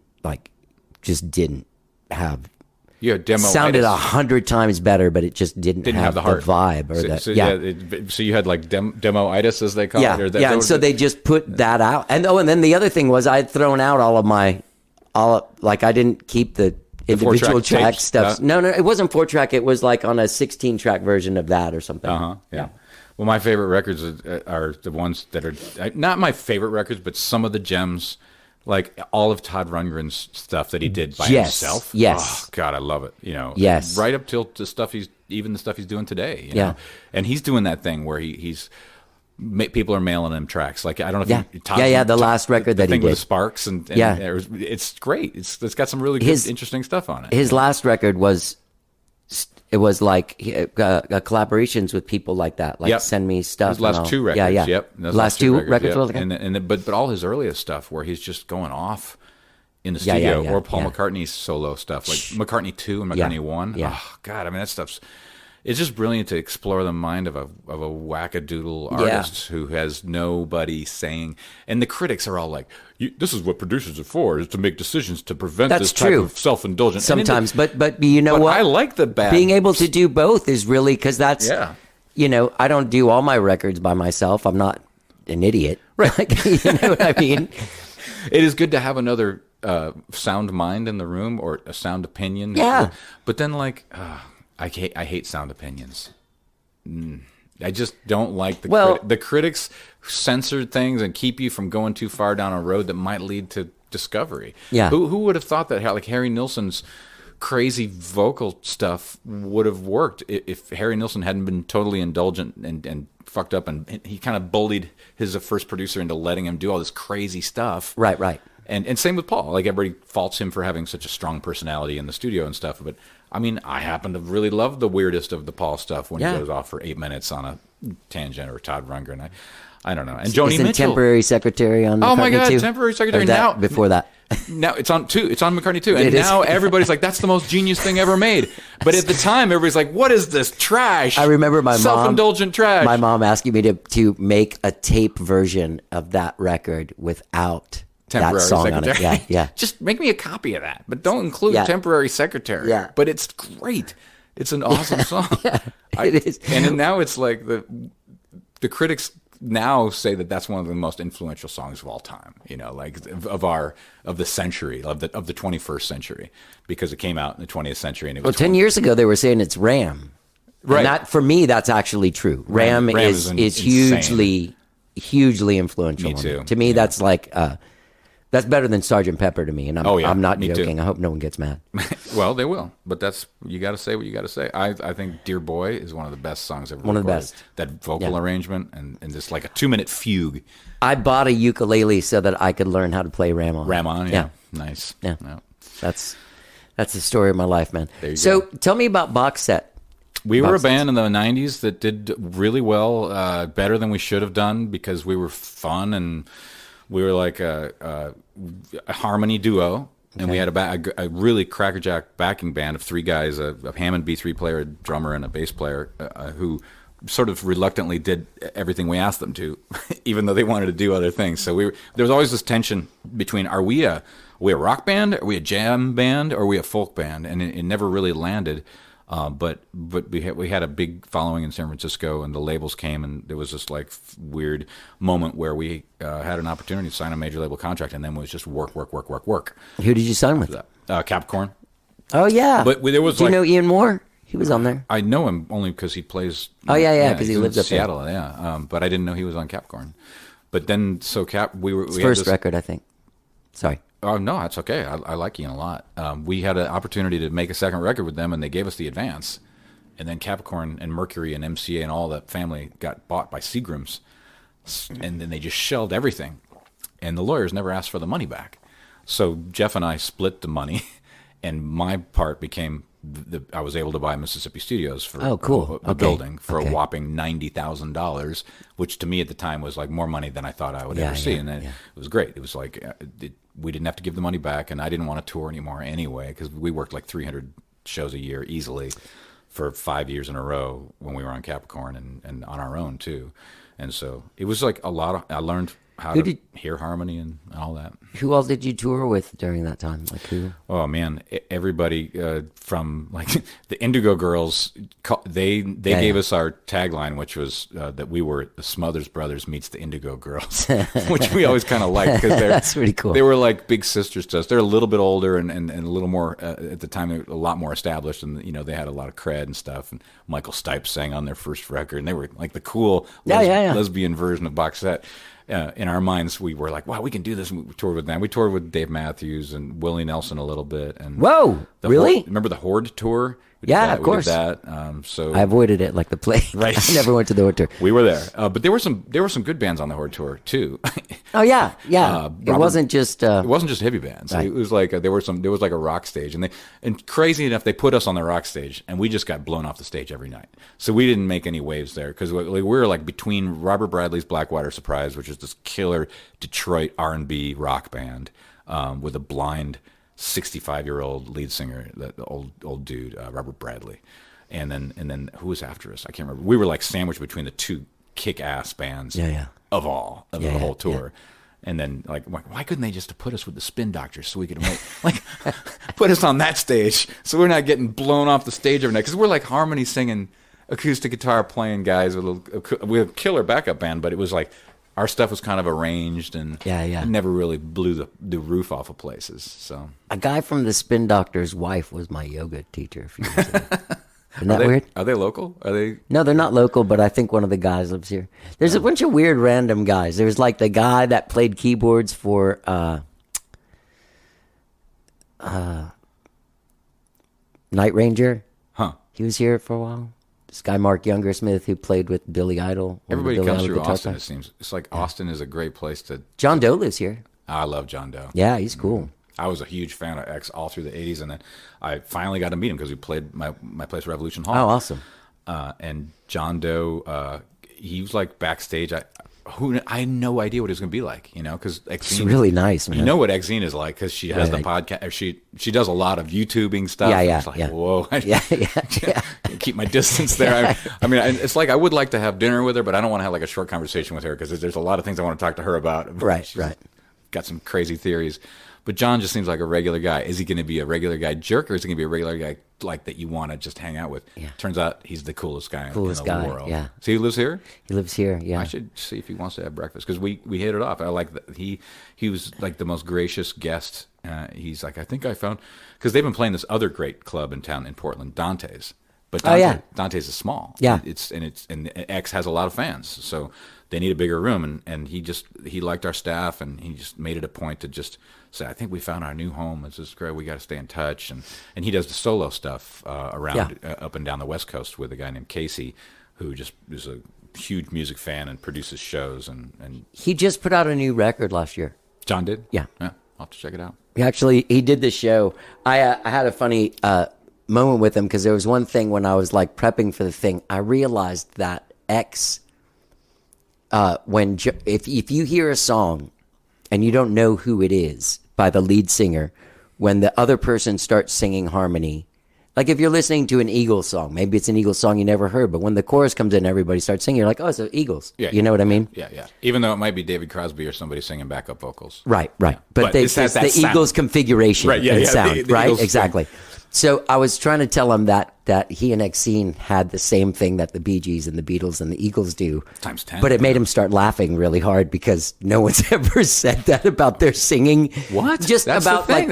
it's not like he was thinking about it like all these people have these angelic voices. And here's me and you Exene. grouped him in And I with some was like, unlikely you're candidate. nowhere near as good. Like I had to say that to him. I'm like, but it is as identifiable. It is more identifiable. Super identifiable. Yeah. And like I don't know, man. That's the thing I loved about them most is her crazy lyrics and on the songs that she wrote. Like, let's not talk about bombs or the brain impulses of severed limbs. Like this great, good punk aesthetic that they did over like a East LA kind of a, Americana vibe. Yeah. But with a punk aesthetic. They were like the best band.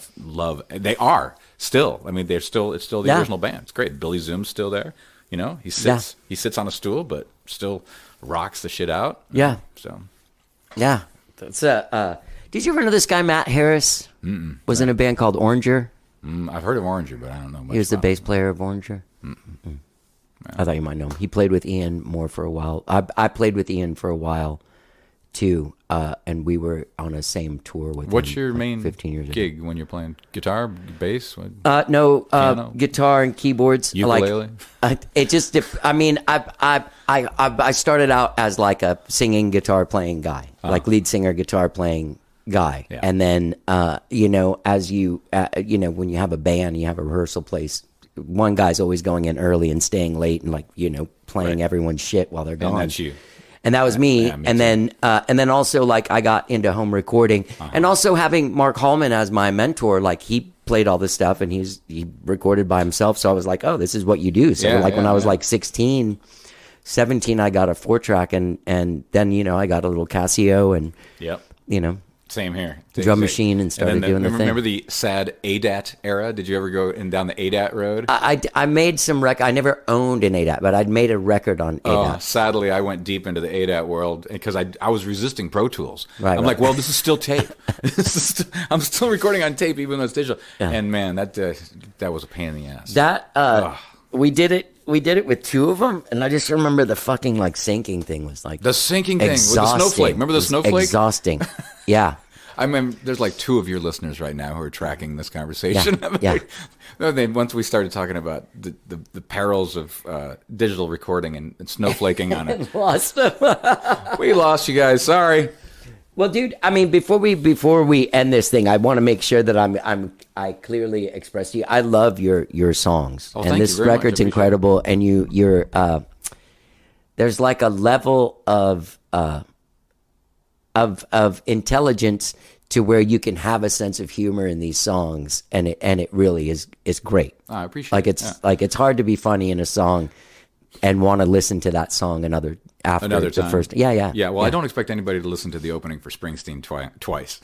If they just hear that one, that's why I put it last. If they hear it once and then maybe play it for a friend, I'll be super happy. But Did you actually record that live? Yeah, it's from a live. Okay. It's from a pre-COVID live show. It's like the bonus track that I just felt like throwing it on there. Just Did you because- memorize that whole rap thing? Was that No, I had notes. It's a long ass thing. Yeah. And I've only played it once ever, and that was the time was I it? played it. And so yeah, I mean, Wow, you did a really good job of like. acting There's like no stumbling over your words or anything or confusion. There's real I execution. had notes. I was Yeah. like, fucking Garrison Keillor out there. Yeah. You got to have your cheat notes. I was on book, as they say in the theatricals. But thank you for the compliment. I appreciate it. Yeah. Someone once told me that I was in a band with them and we were getting towards the end of the rehearsals. It wasn't Ian, but they told me I had to get off book pretty soon because I had my. Oh wait, hold on a second. What song is it? And I'll start turning the pages. Like, dude, you still have to look at the thing. I saw Lucinda Williams do it once at the height of, before she had a stroke, and I'm a huge Lucinda as a songwriter. She's one of my favorites. Yeah. And also Joni Mitchell used notes. Like, and the boss uses notes. They're on a screen.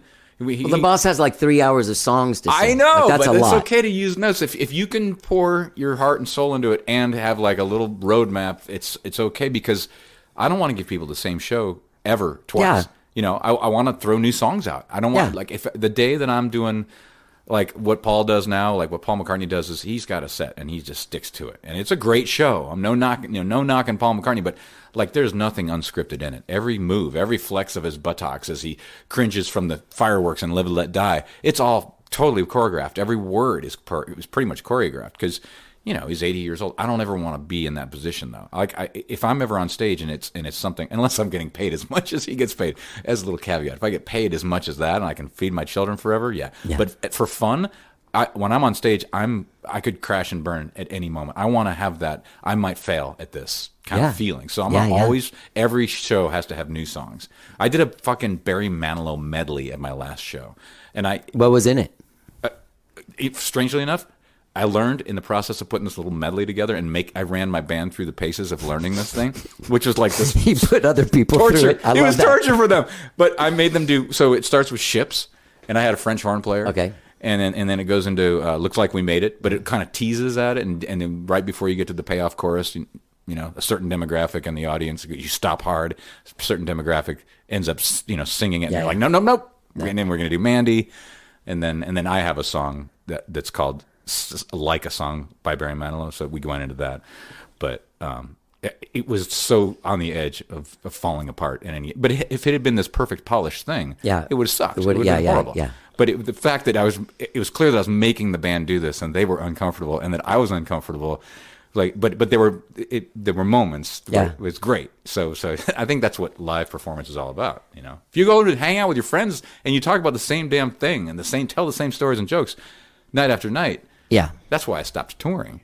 That's what the van becomes after 5 years. Yeah. I mean, there are those things, especially if you tour, like if you were doing a duo thing with somebody or even by yourself, like you do have to find the things that work. So like say you're touring from here to New York, by the time you get to like North Carolina, you've got a thing. Yeah, you got to think, but you have to take. You know chances. how to set up these stories, and But don't tell the same stories night after night. And like Jeff and I, the Boxette guy, he and I have a rule where we never tell the same story twice. And in 32 years, we've never told the same story on stage twice. There have been references we've made, but like if he tells the same story again, I'll give him the stink eye so hard, and I won't even play. Like, and he'll do the same thing to me. Like, do not bore me, fucker. Well, some of the stories are good, you know. But then, they're out there in the bootlegs, you know. That happen. They're there in person, and then they're out there for people to listen to. There's live albums, you know. But the live box out albums have a bunch of stories that that have never been told and never tell again, kind of thing. Did you guys ever know these guys, Jacko Pierce? Yeah, we did a bunch of touring with those guys. That sounded like you were the same idea. No, we're so much better. No, hey. They were good. I'm kidding. They were great. But we made fun of them once because they were like, hey, let's go back to the Rev. And we're like, what's the Rev?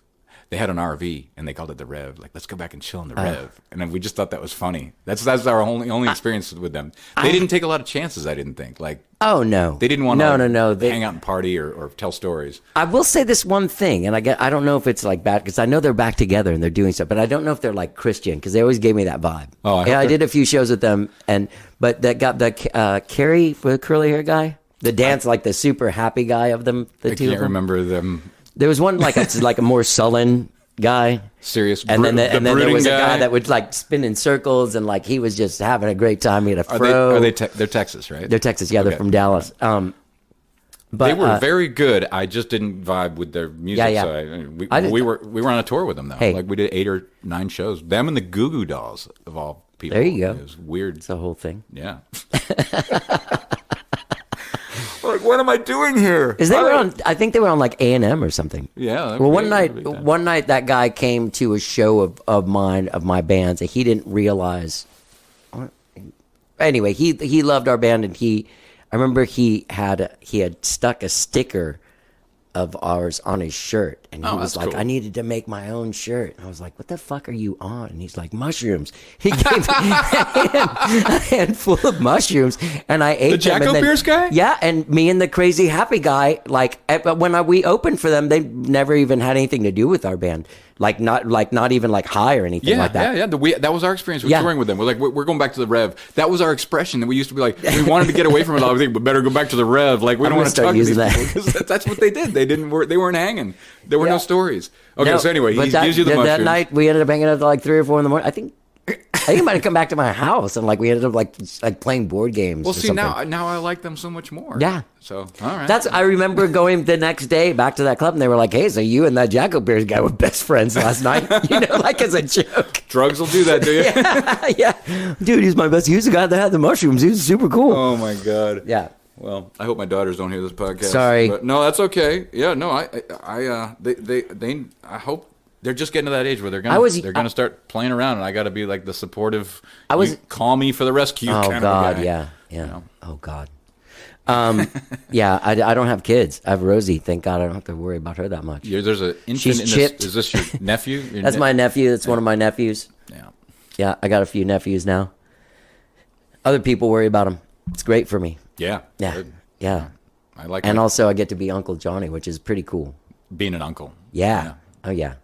And you're weird and crazy, and you do, like the parents all have to follow these rules, but you don't really have to because you're weird. You're the uncle. You're the crazy uncle. Yeah. Never hurt nobody. Never hurt nobody. Yep. So what were you doing here in Austin? Recording? I came down to help Charlie's record and the children's record that she's making. Yeah. I'm excited to hear that. It's fun. It's got groovy children's songs and great cats playing on it. One of the songs was written by Pete Thomas, Elvis's drummer. Oh yeah. A long time, and he's the drummer on all the sessions. So. No shit. Yeah, and she sent me the tracks and said, "What do you hear happening here?" And I was like, "Well, there's a lot of really crappy kids music out there. Let's, let me try to put something together." And at first, I was like, "No, this is just you're not really doing this, are you?" And then, but she really did it, and then sent me the tracks, and so I'm producing a couple tracks on that. So awesome. Trying to give, like I was saying, Akina and Betty Sue some interesting stuff to sing. Yeah. And there's I'm blowing crazy enough and blowing horn all over it, but in my own studio, so nobody no one has to deal with it. Exactly, nobody has You have to test Andre's patience. Right? No, Andre would not want to hear me blowing horn, But yeah, just helping them make an album, and it's Yeah. fun, you know. And it's cheap and easy, and I got lots of miles, so I thought I'd come down here. It's a perfect time of year to be here. And Oh it's God, yeah, isn't it? sunshine. Oh, Yeah. and Austin is great. People are civil to each other here. Right now, with this time of year, and with all the shit that's going on in Portland, people are at each other's throats, and it's like everybody's ready to be outraged at the drop of a hat. And here, everybody's just like, "Hey, let's go get brunch." Yeah, It's yeah. very, very mellow here. I was in Portland once for 5 days straight. How long ago? It was in the year 2000, in the summer of Yeah. the year 2000, and I was at the Travel Lodge. What were you doing there? That was across the street from the Union Jack strip club. on Burnside. Yeah. Yeah. On Burnside, exactly, exactly. Near the Doug Fir. Oh, Doug Fir wasn't around then yet. No, The East Burn was there. The East Side was there. We- Did you hear music? Did you play? I played at Burbati's Pan. That was yeah. there? Oh yeah, Yeah. great place. And there Long was a gone. guy, a good friend of mine from a band here in Texas. That was the guy that was the bartender there, which was really weird. Huh. It's in I can't remember the name of the band now. Anyway, yeah, but I remember that time in Portland a lot, and I liked it. Yeah, it's good. It was great. We That was spent a great lot of time around the pool at that. Yeah, that's right. They have an outdoor pool there. At the Travel I don't know Lodge. if I put my toe in that pool anymore. No, they don't have that anymore at that Travel Lodge. I don't think. I'm trying to think. Do they even have Travel Lodges anymore? Yeah, there's still a Travel Lodge there, or at least there was last It time. was fun. Like we were In my mind, there is. It's probably some 6-story Trammel Crow development kind of bullshit. Right. But yeah, those were good times in Portland. That was why I moved there. Right, I moved there in '99 because everybody was hanging out, making music, collaborating. Dandy Warhols were from there. Yep, Super good, cool. good folks, and they still are. And I just did a gig with Zia, the Lady Warhol. Oh, yeah. And they're all really nice and fun, and you know, their drummer Greg Williams is one of the best producers. He runs a studio out of his house. Oh, really? And he's like the best drummer, producer, engineer in Portland. Infinitely patient. I awesome think dude. that record from that time, that 13 Tales of New Bohemia, is like it's Yeah, a it's the best classic record. for me. One of their best Yeah, records. yeah. I don't think they should get mad. At least we think one of them's best. Yeah, true that. Hey, so people can find you at the JimBrumberg.com. Not the Jim Brumberg. Yeah, I don't really obviously. take care of it, but just find me out there. You're in- music lands, wherever they listen to music. I hope. Yeah. I hope the people Go out there and listen to music. Yeah, I hope they want to hang out and have a beer with me and you someday. Yeah. Yeah. Where? Word. Where? Oh, where? Yeah. Wherever we are. Okay. Where are we going? I don't know. I'm playing at the Freight and Salvage in Berkeley. If there's some Berkeley people, Yeah. in April sometime, and my Congratulations. my buddy's place in I can't remember my schedule, but come to shows because every show's different. You might hear a Barry Manilow medley, or Yeah. no, you never. That's only going to happen one other time because I promised somebody, but. I might play a Kiss medley if I know if I know you're going to be in the house, and then I'll play my story songs and some other things. Yeah. Try to keep it different, not in a Grateful Dead way. Right. That is not my scene. Although those are many ties of that world. I don't want to keep the groove going and the energy of the party. I just Yeah. want to keep people engaged. I want to make sure that everybody who takes the pleasure of going out to hear a show Yeah. feels like they're included in the calculus of the evening. Sure. Like if you show up, I'm going to sing you a song, Yeah. look at you, and thank you for coming, because that's how we should be Yeah. as artists. You're not coming to see me be the coolest cucumber in the bunch, because that's not me. We're going to have this thing. We're going to have a thing. together. Yeah. Communion. Yes, it is exactly communion. that. Yeah. It is our church. Yeah. Our church. This record, just to make sure that I don't say it like the guy wrote it, Songs of Stupid Hope, not Stupid Songs of Hope, is out now. Go, you can stream it, download it. You can buy the CD apparently as well. There's So like 100 left. if you're old Yep. and you have NS10s. All right. Thanks for doing the show, Jim. Yeah, it was Great a talking to you, pleasure. man. Yeah, you too. Why do you love a thing? All right, that was Jim Brumberg. Fantastic conversation. I love talking to that dude. I feel like I have a new friend. Hopefully, I have a new friend. That's what I hope for. His record, Songs of Stupid Hope, is available now wherever you stream and download your music. Go to JimBrumberg.com for all of your Jim Brumberg needs. And gang, don't forget when you're out there checking out JimBrumberg.com, you can subscribe to this podcast wherever it is that you find podcasts, be it Spotify, TuneIn, Overcast, Apple Podcasts, Stitcher. New shows every Tuesday and every Friday. We actually drop From the Vault episodes on Saturdays sometimes. Please subscribe, and then you'll know. Leave us some stars. Leave us a comment. Let us know how we're doing. It means a lot to us. I really had a great time getting to know Jim Brumberg. I want to thank my friend Charlie Favor at Daydream Believer. for sending him over and talking to me. Great conversation. Oh, you'll be hearing from Charlie soon. They're coming over next week. Her and her friend Adrian Lake. They're coming to talk. In fact, today, the day I'm doing this, I'm going to go see them moderate a panel. So this is a daydream believer moment. Have a great weekend, whatever it is you're doing, gang. Enjoy it. Be safe. It's gorgeous weather here in Austin. Enjoy some more music from Jim Brunberg and his Songs of Stupid Hope. Let's get down.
But you can't.